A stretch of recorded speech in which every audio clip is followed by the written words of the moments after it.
হিন্দু হয়েও 14 বছর রোজা রাখেন পার্থ সারথী বোস নামে এক ব্যক্তি। 14 বছর ধরে রোজা রাখেন ভারতীয় হিন্দু পরিবারের সন্তান পার্থ সারথী বোস।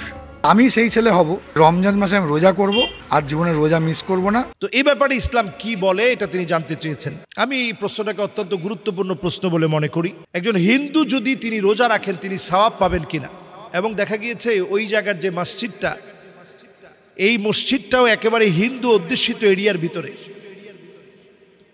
এবং পুরো এই ভিডিওর ভিতরে দেখা গিয়েছে হিন্দু অধ্যুষিত এই এরিয়ার ভিতরে হওয়ার পরেও তারা সাক্ষাৎকারের মধ্যে বলছে যে বাচ্চাকে যেভাবে মাতৃ করে আদর করে মা লালন পালন করে, এই মসজিদটাকেও আমরা ঠিক সেইভাবে আদর করে লালন পালন করেছি।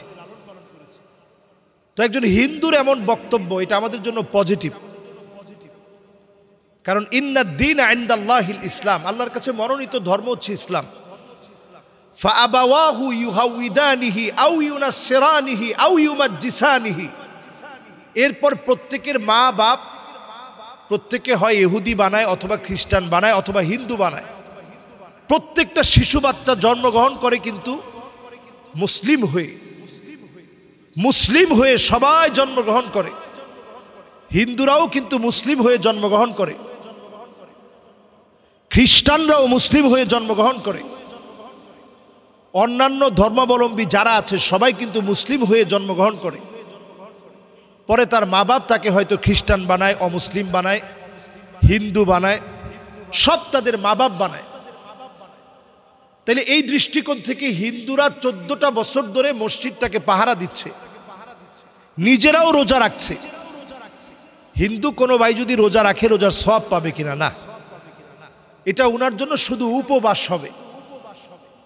আমরা মুসলমানরাও যদি রোজা রাখি, রোজা রাখার পরে যদি আসলে সত্যিকারে ইসলাম না মানি, মিথ্যা বলি, গীবত করি, জুলুম করি, পরনিন্দা করি, চুগলখড়ি করি, সুদে টাকা খাই, হারাম খাই, জুয়া খেলি, পিতামাতার সাথে খারাপ ব্যবহার করি, শিরিক করি, নবীজি সাল্লাল্লাহু আলাইহি সাল্লাম হাদিসের মধ্যে বলছেন, মাল্লাম ইয়াদা কাউলা যুরি ওয়াল আমালা বিহি ওয়াল জাহালা ফালাইসা লিল্লাহি হাজাতুন আইয়াদা তাআমাহু ওয়া শারাবাহু। যে লোকটা রোজা আসার পরেও ছাড়তে পারে নাই অন্যায়, মিথ্যা, জুলুম, সুদ, ঘুষ, এগুলো যে ছাড়তে পারে নাই, ওই লোকটা কেমন জানি অনর্থক উপবাস থেকেছে, কষ্ট করেছে। সেই সুবে সাদিক থেকে নিয়ে সূর্য অস্ত পর্যন্ত না খেয়ে থাকার কষ্ট করেছে।